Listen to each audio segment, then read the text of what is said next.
Glória a Deus. Hoje nós vamos falar sobre a terceira viagem missionária de Paulo, a nossa penúltima aula sobre a vida e o ministério do apóstolo Paulo. Nós vamos rapidamente para Atos capítulo 18, versículo 23. Aleluia. Glória a Deus por aqueles que não têm medo de gelo nem de neve, que mesmo com uma nevasca dessa vem para a casa de Deus. Aleluia. Atos capítulo 18, nós vamos ler o trechinho que fala do final da segunda viagem missionária, que é o versículo 23, e aí ler então o início da terceira viagem missionária. Nós podemos falar então do nosso assunto de hoje. Amém?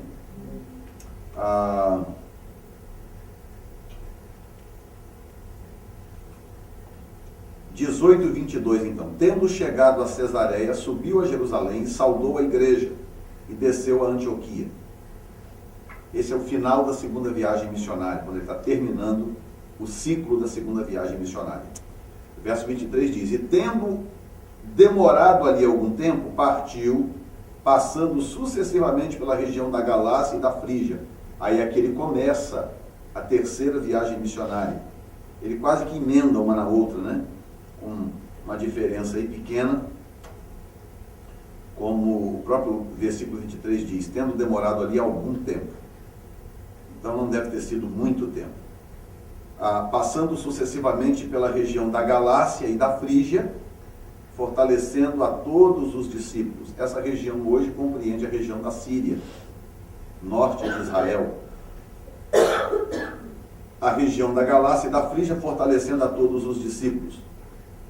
Ora, chegou a Éfeso certo judeu chamado Apolo, natural de Alexandria, homem eloquente e poderoso das Escrituras.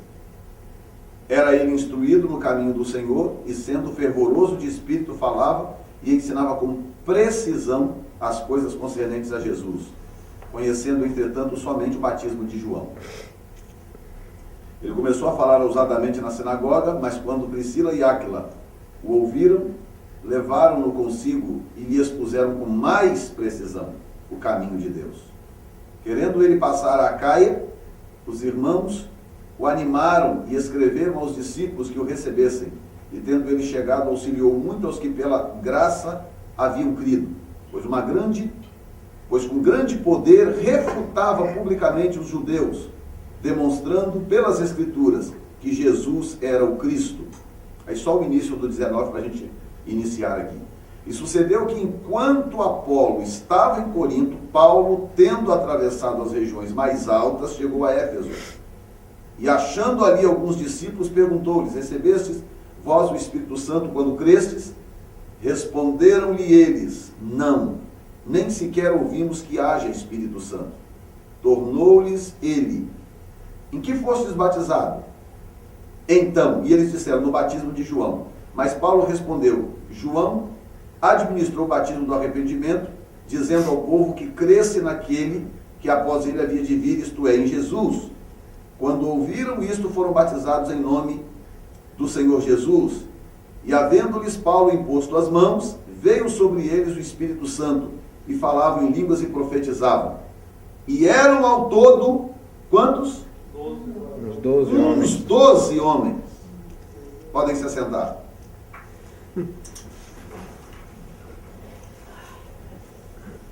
Paulo atravessou uma grande região. Naquela época, viajar não era fácil. Para nós entendermos, irmãos, que os valores de Deus são diferentes um pouco dos nossos valores. Paulo atravessou uma grande região, viajando a pé, viajando a cavalo, de barco, do jeito que dava na época. Tudo isto para chegar num lugar e abençoar 12 homens. Hoje a gente acha 12 pessoas, pouquíssima gente, né? Um culto com 12 pessoas tem gente que acha até que é um fracasso. Mas naquela época 12 pessoas eram tão preciosas, que fez com que Paulo viajasse uma longa distância para alcançar essas 12 pessoas. Mas, vamos entrar aqui no assunto, que o assunto hoje é rápido, eu preciso correr. Para quem está assistindo esse vídeo, hoje é dia 23 de dezembro, amanhã é véspera de Natal, então nós estamos correndo aqui, porque as pessoas estão realmente atarefadas, fazendo uma série de coisas, e nós não podemos nos demorar aqui hoje, a gente tem consciência disso. Mas vamos àquilo que nós precisamos ver para hoje, pelo menos. Bom, no capítulo 18, começa a relatar o início da terceira viagem missionária de Paulo. Paulo fez 3 viagens missionárias, e essas viagens missionárias foram confirmadas pelos historiadores, não apenas pelo livro de Atos, mas pela história. Isso é muito importante. Nós temos alguns escritores do primeiro século que reconhecem a Paulo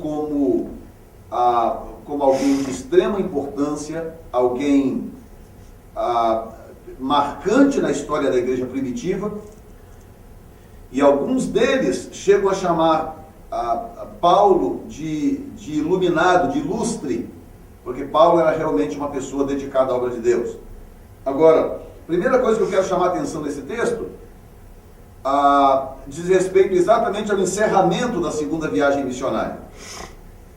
Paulo encerra a sua segunda viagem missionária voltando ao ponto de partida, que era Antioquia da Síria.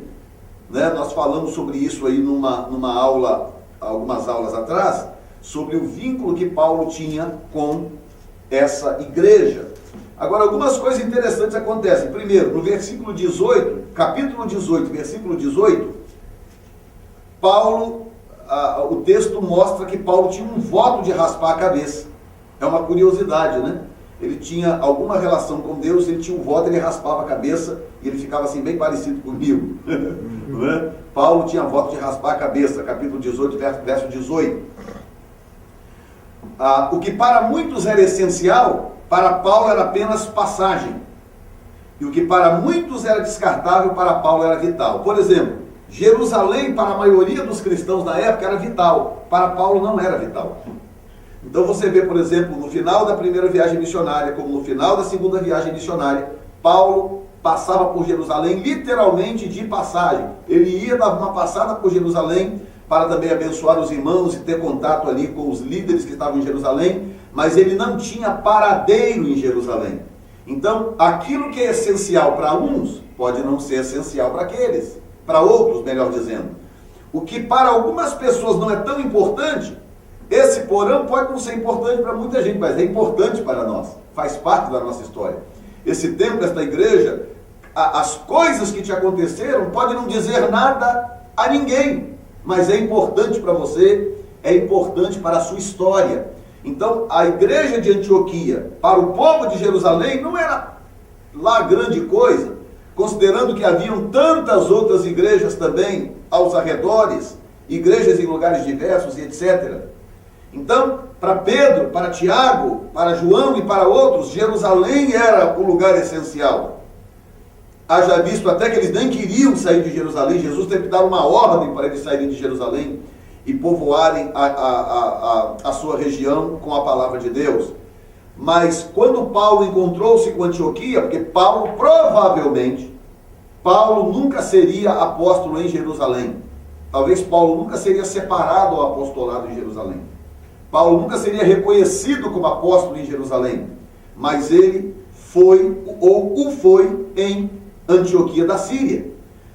O que eu estou tentando dizer é o seguinte, que para quem tem chamada ministerial, que para quem tem fome de Deus, às vezes pegar um trabalho missionário, um trabalho novo começando é uma bênção, para a pessoa crescer junto, para a pessoa amadurecer, para a pessoa desenvolver e etc. É diferente da pessoa chegar numa igreja histórica de 30 anos, 50 anos, 100 anos, e cada pessoa nova que chega naquela igreja vai ser mais uma pessoa. A maioria das pessoas não tem oportunidades em igrejas prontas, estabelecidas, que já tem seus corpos de obreiros, a diretoria e etc e tal, pregadores, obreiros, pastores e tudo. Então muitas vezes Deus vê um potencial, como é o caso de Paulo. Deus vê o potencial e sabe, Paulo não vai ter chance em Jerusalém. Então Deus levou Paulo para Antioquia. Aquilo que era essencial para alguns, para Paulo era apenas passagem, Jerusalém. E o que para muitos era descartável, para Paulo era vital, Antioquia. E a sua terceira viagem missionária começou praticamente imediatamente. Número 2. Estou aqui trazendo à luz, destacando coisas importantes, destacáveis na terceira viagem missionária de Paulo, começando pelo fim da segunda. Paulo e Apolo, duas potências no reino de Deus. No capítulo 18, verso 24, nós encontramos o nosso querido Apolo aparecendo no cenário da história da igreja. E aí conta a história de capítulo, deixa eu ver aqui, 18, 24, que diz assim: ora, chegou em Éfeso certo judeu chamado Apolo, natural de Alexandria, homem eloquente e poderoso nas escrituras. Ele surge pela primeira vez no cenário aqui, no capítulo 18, versículo 24, mas surge de uma forma muito forte, porque a Bíblia é muito autêntica, muito sucinta. A Bíblia não diz nada desnecessário. A Bíblia não diz nada além do necessário. Então, tudo que a Bíblia diz é necessário ser dito. Então, se o texto sagrado está dizendo que esse rapaz era poderoso nas Escrituras, é porque era exatamente isso que ele era. Era um grande erudito, um homem com uma formação extraordinária. Ele era grego e ele vinha de Alexandria, um centro, uma metrópole, naquela época pelo menos. Alexandria era inclusive o centro cultural grego, era onde estava a biblioteca mais famosa do mundo, que há pouco tempo atrás conseguiram recuperar alguns fragmentos, porque ela foi destruída, conseguiram recuperar alguns fragmentos de livros, de literatura da biblioteca de Alexandria, o que são tesouros inestimáveis. Então ele vinha desse centro, né? É como se fosse hoje Boston, onde estão as maiores universidades do mundo, as universidades mais famosas do mundo. Então, alguém que estude aqui tem a grande possibilidade de entrar nesse universo das grandes mentes, né, mundiais, etc. Era de lá que vinha esse rapaz, Alexandria. E ele era não apenas um rapaz muito inteligente, com uma boa formação, se comunicava muito bem na língua mundial da época, que era o grego, e certamente falava também a língua oficial do Império Romano, que era o latim, mas ele também era um profundo conhecedor do Velho Testamento. Quando a Bíblia diz Escrituras, a Bíblia está se referindo ao Velho Testamento, que na época era a Bíblia, até então, depois que os escritos dos apóstolos fossem reconhecidos. Agora, que coisa interessante, eu destaquei isso aqui que eu quero mostrar o seguinte. Em primeiro lugar, Paulo e Apolo nunca estavam no mesmo lugar. Eles estavam sempre em lugares diferentes. Olha o que diz o versículo 1, capítulo 19, versículo 1. Capítulo 19, verso 1. E sucedeu que enquanto Paulo estava em Corinto, Apolo estava em Corinto, Paulo, tendo atravessado as regiões mais altas, chegou a Éfeso. Então eles estavam na mesma região, era uma mesma região, que eu já expliquei isso aqui, que basicamente compreende toda essa história envolvendo Paulo, as suas viagens missionárias, compreende o que hoje é Síria e Turquia, com a exceção da sua segunda viagem missionária, que ele chegou até a Europa, ele foi até a Grécia, e então depois da sua terceira viagem missionária, então ele foi parar em Roma. Mas o espaço, né, o espaço físico, geográfico do globo terrestre, onde tudo isso aconteceu, não é muito grande. Compreende hoje 3 pequenos países do mundo: Israel, Síria e Turquia, e incluindo também o Líbano, que está ali bem agarradinho do lado. Mas tudo isso está dentro do propósito de Deus, não é verdade? Tudo isso está dentro do propósito de Deus. Agora, mesmo estando naquela mesma região, me chamou a atenção o fato de tanto Paulo quanto Apolo, que tinham características semelhantes. A diferença é que Paulo conhecia o batismo de Jesus e o batismo com o Espírito Santo. Apolo não conhecia ainda. Então Paulo ele era mais poderoso na operação de milagres. Apolo não conhecia a operação de milagres. mas ele era poderoso nas Escrituras, era aquele cara bem formado, aquele cara bem gerado, um cara realmente que conhecia a palavra. Apolo é o que nós poderíamos chamar hoje de apologista. Porque o texto diz mais na frente que ele refutava os caras, os judeus, que tinham formação, que não se iludam não. Ter um judeu no seu encalço naquela época era um tormento, porque os caras conheciam o Velho Testamento. E, ao que tudo indica nas Escrituras, os únicos que a Bíblia aponta de forma clara e específica, que eram capazes de refutar a oposição judaica, era Paulo e Apolo. Então, Paulo e Apolo eram duas potências do reino de Deus. Agora, o que me chamou a atenção, afinal de contas? O fato de Deus não reunir os dois no mesmo lugar. Porque às vezes a gente não entende isso. Eu confesso para vocês, eu mesmo custei a entender isso. Eu sofri muito durante a minha caminhada por às vezes não entender isso, que Deus não pode colocar duas potências no mesmo lugar. Deus não pode. E outra coisa, quando a gente insiste em ficar agarrado um no outro, tendo chamadas muito contundentes, muito marcantes, Deus mesmo separa. Deus mesmo separa, não adianta. Porque a necessidade do reino é tão grande, a necessidade da obra ao redor da terra é tão grande, que Deus não vai deixar um Apolo e um Paulo agarrados no mesmo lugar. Enquanto Paulo fala, Apolo fica sentado ouvindo. Enquanto Apolo fala, Paulo fica sentado ouvindo. A não ser uma conferência de missões de Antioquia, aí tudo bem. Mas não no dia a dia, na correria do dia a dia, na necessidade da expansão do reino de Deus. Essas coisas não podem acontecer. Então Deus pega essas potências.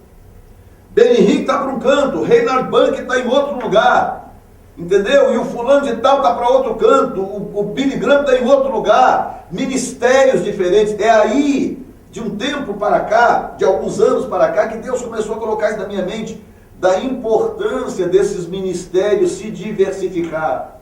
Por isso que é importante. E por isso que às vezes Deus tem que pegar aí um certo ministério, às vezes que quer acumular tudo, porque ministérios que querem acumular tudo para si, soa para Deus como Torre de Babel. Como pessoas ou ministérios que querem crescer para dentro. Eles querem inchar, eles querem engordar. Eles não querem popular o planeta, alcançar as nações. Então, às vezes, fica lá 4, 5, 6 evangelistas, 10, 12 pastores, e não sei o que lá, missionários, pessoas com potenciais tremendos. E o que acontece? Como não tem lugar para todo mundo, porque o púlpito só pode ser ocupado por uma pessoa de cada vez, o que acontece? Sempre teremos talentos submergidos, talentos escondidos, talentos ofuscados. E Deus não permite que isso aconteça. Apolo nasceu para brilhar, para pregar em algum lugar e fazer a obra de Deus e ser reconhecido, porque o cara tem talento. Paulo nasceu para brilhar, nasceu para pregar e abalar as multidões, chamar a atenção das pessoas. Milagres tremendos. Não dá para colocar Paulo e Apolo no mesmo lugar. Quem tentar fazer isso vai ter problemas. Número 2, ambos eram poderosos na palavra. Versículo 24 que eu acabei de ler, o cara era tremendo. Número 3, um respeitava o outro como gigantes da fé. Se você ler, porque não dá para ler todo o texto, mas eu depois gostaria até que você lesse com cuidado, do capítulo 18 ali para frente, para você observar esse movimento espiritual que envolve Paulo e Apolo, porque o texto nunca fala, isso que é interessante, o texto nunca cita os dois ao mesmo tempo. Porque Paulo e Apolo, não sei o que lá, não existe, não houve parceria entre Paulo e Apolo. Houve parceria entre Paulo e Barnabé, houve parceria entre Paulo e Silas, e houve parceria entre Paulo e Timóteo, e por aí vai. Paulo e Erasto, houve parceria, mas entre Paulo e Apolo não houve parceria. Porque, quando eu digo parceria, eu me refiro a esta relação de interdependência. Quando um depende do outro, como Paulo dependeu de Barnabé, Barnabé dependeu de Paulo, Silas dependeu de Paulo, Timóteo dependeu de Paulo, e por aí vai. Apolo e Paulo não se relacionaram nesse nível de interdependência.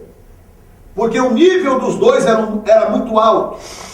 Eles tinham um nível espiritual muito alto. O que podia haver, em tempos modernos como esse, era uma cooperação interministerial. Né? Exatamente, cooperação interministerial, mas não uma cooperação de interdependência. Mas, quando você lê o texto, você percebe, por isso que eu dei essa volta toda, você percebe no ar aquele clima de respeito, tipo assim, não, Apolo, porque eu pensei no meu coração, será que Paulo decidiu não ir a Corinto porque Apolo já estava lá? É possível isso? É possível. Quando você lê o texto, você percebe, porque você vai entender mais na frente, que quando Apolo sai de Corinto, Paulo vai para Corinto.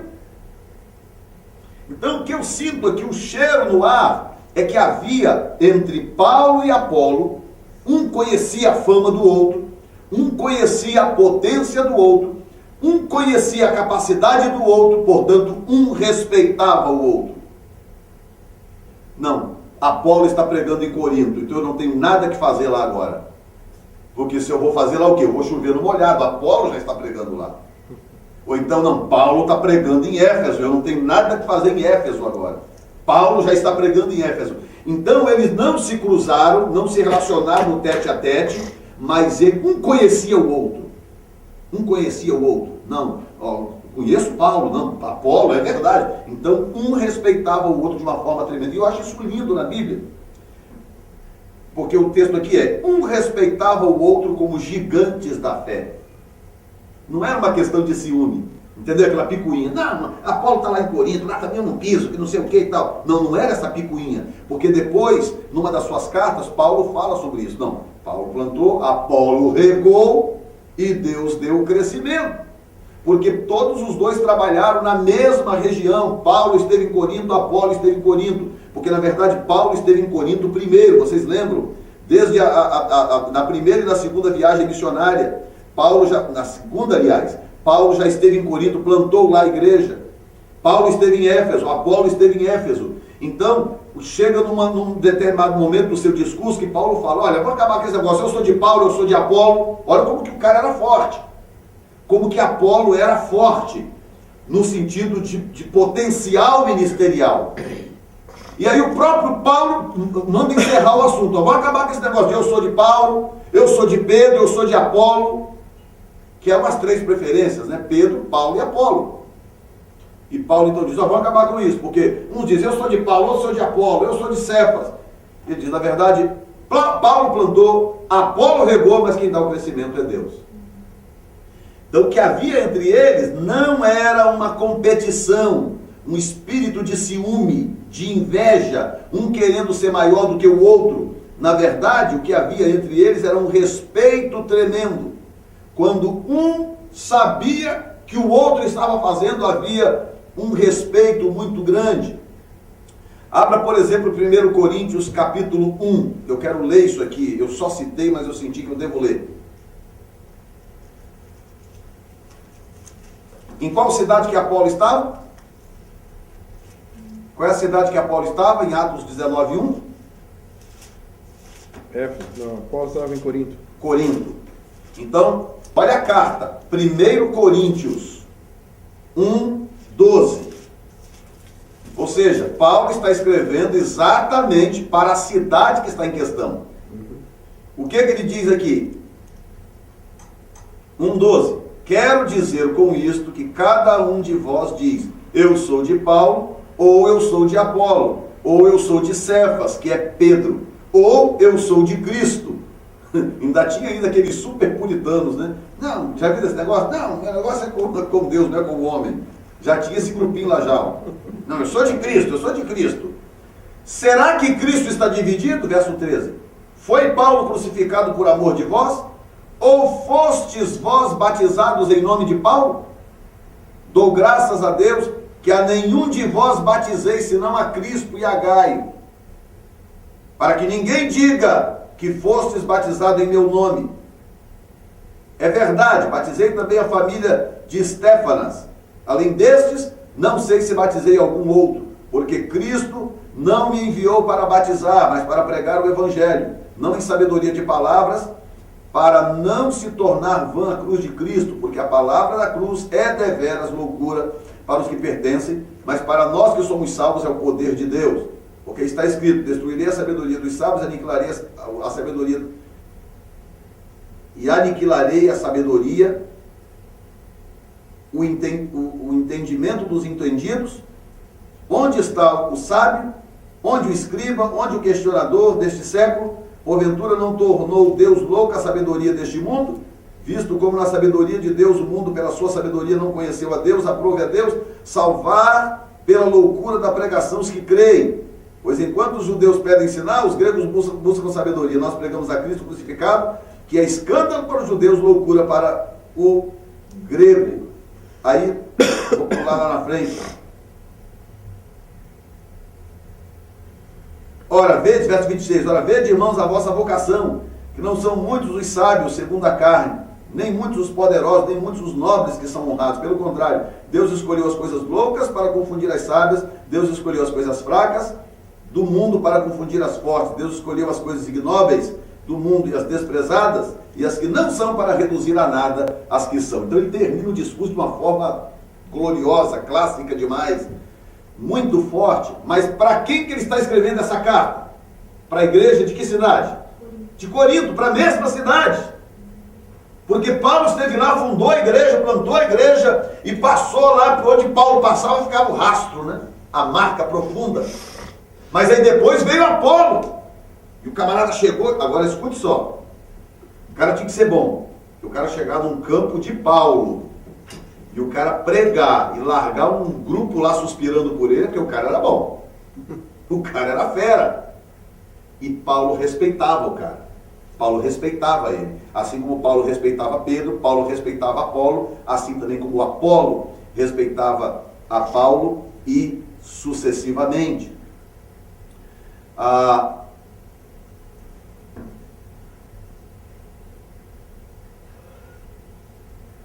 E quarto lugar desse segundo ponto, Paulo e Apolo, duas potências do reino de Deus. Quarto lugar, precisão versus mais ou maior precisão. Escute isso, que coisa tremenda. Precisão versus maior precisão. Vamos ler aí capítulo 18, versículo 25 e 26. Deus falou muito fortemente ao meu coração nesses versículos aqui. 18, 25 e 26. 18, 25. Atos. Sempre Atos, que é o nosso, quando não foi eu digo livro. Atos capítulo 18, versículo 25. Olha só. Era ele instruído no caminho do Senhor, sendo fervoroso de espírito, falava e ensinava com precisão. Diga comigo, com precisão. Com precisão. As coisas concernentes a Jesus, conhecendo, entretanto, somente o batismo de João. Agora olha o verso 26. Ele começou a falar ousadamente na sinagoga, mas quando Priscila e Áquila o ouviram, levaram-no consigo e lhe expuseram com mais precisão o caminho de Deus. Agora olhem para mim aqui. O que a palavra precisão representa? O que é a palavra precisão para você? Se eu disser aqui, exato, se eu disser que olha, essa peça, esse torno, ele faz peças com precisão. O que você entende na sua mente? Que são peças perfeitas. Perfeito. Peças com precisão. Agora, olha como que o reino de Deus é extraordinário. As coisas que são de precisão para mim, as coisas que são de precisão para você, no reino humano, elas não precisam de reparo, certo? Precisão quer dizer exatidão. Exatidão. Agora, no reino de Deus, falou comigo muito fortemente nesse texto, que no reino de Deus, tudo pode ser melhor. Capítulo 18, verso 25 e 26. Apolo chegou em Corinto arrebentando. O cara era fera. Chegou a abrir as escrituras e pregava. E outra coisa, não era tradicional, não. Ele era fervoroso, ele pregava com fervor. O cara era tremendo. E diz a Bíblia Que nós sabemos o que isso significa. O cara abrir a Bíblia, as Escrituras, e falar com precisão. Quantos anos você acha que precisa de estudo da palavra para você poder abrir a Bíblia e falar com precisão? Quantos anos será que uma pessoa precisa estudar a Bíblia?